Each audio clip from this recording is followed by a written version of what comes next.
మరో బ్రేకింగ్ చూస్తున్నాం. Phone tapping కేసులో మరోసారి సిట్ ముందుకు రానున్నారు శ్రవణ్ రావు. మూడోసారి ఇవాళ సిట్ ఎదుట శ్రవణ్ రావు హాజరు కాబోతున్నారు. గత ఎన్నికల టైంలో వాడిన సెల్ ఫోన్లు ఇవ్వాలని ఇప్పటికే శ్రవణ్ రావుకు నోటీసులు ఇచ్చారు. రెండోసారి హాజరైన సమయంలో తుప్పు పట్టిన సెల్ ఫోన్ ఇచ్చాడు శ్రవణ్ రావు. సిట్ విచారణకు సహకరించకుండా తప్పించుకునే ప్రయత్నం చేస్తున్నాడు. సిట్కు సహకరించాలని సుప్రీంకోర్టు ఆదేశించినా శ్రవణ్ రావు పట్టించుకోవడం లేదు. విచారణ తర్వాత కీలక పరిణామాలు చోటు చేసుకునే అవకాశం ఉంది. ఫోన్ ట్యాపింగ్ కేసులో మరోసారి సిట్ ముందుకు రానున్నారు శ్రవణ్ రావు. మూడోసారి ఇవాళ సిట్ ఎదుట శ్రవణ్ రావు హాజరు కాబోతున్నారు. గత ఎన్నికల టైంలో వాడిన సెల్ ఫోన్లు ఇవ్వాలని ఇప్పటికే శ్రవణ్ రావుకు నోటీసులు ఇచ్చారు. రెండోసారి హాజరైన సమయంలో తుప్పు పట్టిన సెల్ ఫోన్ ఇచ్చాడు శ్రవణ్ రావు. సిట్ విచారణకు సహకరించకుండా తప్పించుకునే ప్రయత్నం చేస్తున్నాడు. సిట్కు సహకరించాలని సుప్రీంకోర్టు ఆదేశించినా శ్రవణ్ రావు పట్టించుకోవడం లేదు. విచారణ తర్వాత కీలక పరిణామాలు చోటు చేసుకునే అవకాశం ఉంది. డీటెయిల్స్ తెలుసుకుందాం. అజయ్ లైవ్ లో ఉన్నారు. అజయ్, డీటెయిల్స్ ఏంటి?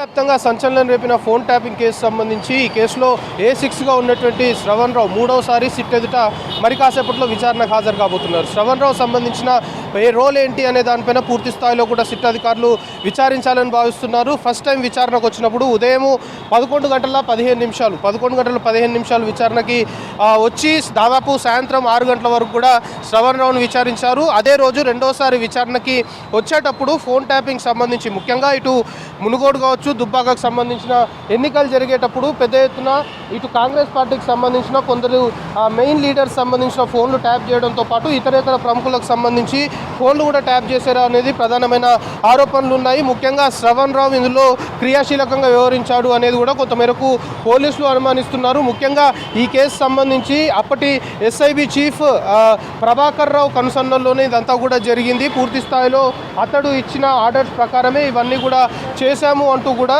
ఇందులో ఎవరైతే పోలీసులు అదుపులో అరెస్ట్ అయ్యారో వాళ్ళందరూ కన్ఫెషన్ ఇచ్చినప్పుడు కూడా ప్రభాకర్ రావు పేరు చెప్పడము, ముఖ్యంగా ఇందులో శ్రవణ్ రావు సంబంధించిన రోల్ ఏంటి అనే దానిపైన కూడా పూర్తి స్థాయిలో ఎస్టాబ్లిష్ చేయాలని పోలీసులు భావించి ఫస్ట్ టైం విచారణకు వచ్చినప్పుడే రెండోసారి విచారణకి హాజరయ్యేటప్పుడు అతని మొబైల్ ఫోన్ ట్యాపింగ్ జరిగిన టైంలో BRS ప్రభుత్వం ఉన్న టైంలో ఫోన్ ట్యాపింగ్ వ్యవహారం మొత్తం కూడా చేశారు. కాబట్టి అప్పుడు శ్రవణ్ రావు ఏదైతే మొబైల్ ఫోన్స్ యూజ్ చేశారో ఆ మొబైల్ ఫోన్స్ని విచారణకు తీసుకురావాలి రెండోసారి వచ్చేటప్పుడు అంటూ పోలీసులు చెప్పారు. అయితే శ్రవణ్ రావు రెండోసారి విచారణకు హాజరయ్యేటప్పుడు అతని దగ్గర ఉన్నటువంటి 2 మొబైల్ ఫోన్స్ తీసుకొని వస్తారు అని పోలీసులు భావించారు. కానీ శ్రవణ్ రావు విచారణకు వచ్చి ఒక పాత మొబైల్ ఫోన్, అంటే అది ఎటు సంబంధం లేని మొబైల్ ఫోన్ ట్యాపింగ్ సంబంధించి అతడు యూజ్ చేయని మొబైల్ ఫోన్, ఒక తుప్పు పట్టిన మొబైల్ ఫోన్ని తీసుకొచ్చి పోలీసులకు అప్పచెప్పాడు. అయితే పోలీసులు ఒక విధంగా ఆశ్చర్యపోయారు. అసలు సంబంధం లేని మొబైల్ ఫోన్ ఎందుకు ఇచ్చాడు అంటూ కూడా పోలీసులు కొంతమేరకు శ్రవణ్ రావుని క్వశ్చన్ చేశారు. అయితే శ్రవణ్ రావు కొంతమేరకు పోలీసులు క్వశ్చన్ చేస్తున్న టైంలో కూడా సహకరించట్లేరు అనేది పోలీస్ అధికారుల నుండి మనకి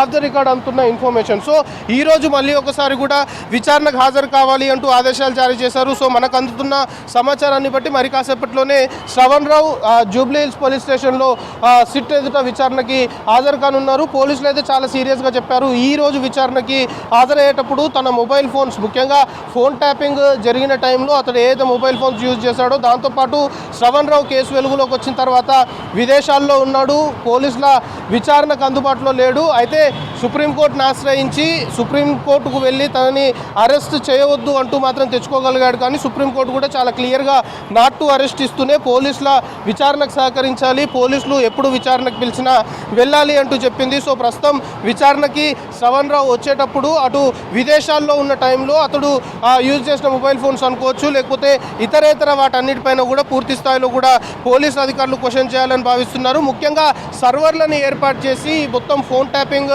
వ్యవహారం కూడా మొత్తం మానిటరింగ్ చేశారు అనేది ప్రధానమైన ఆరోపణ ఉంది. అయితే ఈ సర్వర్లకు సంబంధించి కూడా ఈ సర్వర్ల కొనుగోలు ఎక్కడ చేశారు, దీనికి సంబంధించిన ఫండింగ్ ఎవరు చేశారు, విదేశాల్లో ఉన్నప్పుడు శ్రవణ్ రావు ఎవరెవరితో టచ్లో ఉన్నాడు, ఇవన్నీ కూడా చాలా క్లారిటీ రావాలని అధికారులు భావిస్తున్నారు. దీంతోపాటు ఇటు శ్రవణ్ రావుకి ఈ కేసులో కీలకంగా ఉన్నటువంటి మాజీ SIB చీఫ్ ప్రభాకర్ రావు సంబంధించి ఇద్దరి మధ్య ఉన్న రిలేషన్ ఏంది, అసలు శ్రవణ్ రావు ఎవరెవరి ఫోన్ నెంబర్లు ప్రభాకర్ రావు కావచ్చు లేకపోతే ప్రణీత్ రావు ఈ అధికారులకు ఇచ్చి ట్యాప్ చేయించాడు. సో ఈ ట్యాప్ చేయించడానికి అప్పుడు ఉన్న BRS సంబంధించిన ప్రభుత్వంలో ఉన్న ఎవరెవరు దీని వెనుక ఉన్నారు. సో శ్రవణ్ రావు సంబంధించి పూర్తి స్థాయిలో చాలా అనుమానాలు తెరపైకి వస్తున్నాయి కాబట్టి వాటన్నిటికి సంబంధించి క్లారిటీ రావాలి అంటే ఖచ్చితంగా శ్రవణ్ రావుని సుదీర్ఘంగా విచారించాలని పోలీసులు భావిస్తున్నారు. సో ఈరోజు మూడవసారి విచారణకి హాజరు కాబోతున్నాడు. ఈ మూడవసారి విచారణలో మాత్రం ఖచ్చితంగా శ్రవణ్ రావు సంబంధించిన మొబైల్ ఫోన్స్తో పాటు ఇతరేతర కీలకమైన డాక్యుమెంట్స్, ముఖ్యంగా విదేశాలకు వెళ్ళినప్పుడు ఆ బ్యాంక్ సంబంధించిన స్టేట్మెంట్స్ అనుకోవచ్చు, ఇతరేతర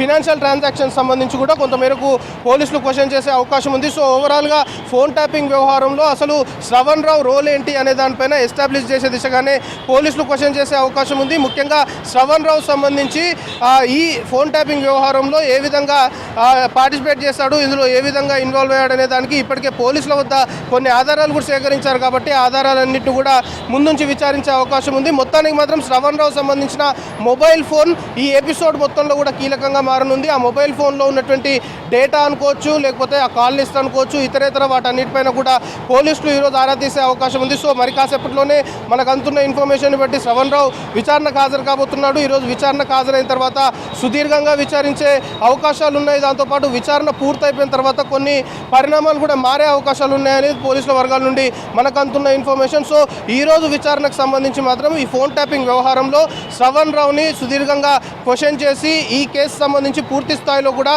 అతని రోల్ ఏంటి అనే దానిపైన పూర్తి స్థాయిలో క్వశ్చన్ చేయాలని అయితే పోలీసులు భావిస్తున్నారు. చంద్రిక.